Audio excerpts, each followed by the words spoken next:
Hey guys, and welcome back to App Tutorial. In this video, we're gonna look at how to set your distance in Tinder PC. Now let's begin. On any browser of your choice, simply type tinder.com and hit on enter right now. Do note that I have already logged into my account.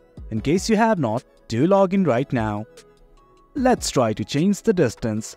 At the top right, here's your profile. That's my profile. Simply click on it. And right here, this is your profile. What we want to do is simply scroll down in the left section. I'm gonna scroll down right now.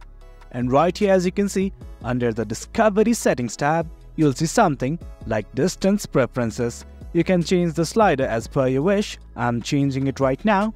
And do note that there's an option below this that says only show people in this range. You can toggle it on or off. It's up to you, but for now, I'm gonna toggle it on. And guys, that's it. That's how you change your distance in Tinder PC. It's quite easy. Hope you guys found this video informative, and for more content like this, do remember to hit like, share and subscribe. Your support fuels us. Until next time, thank you.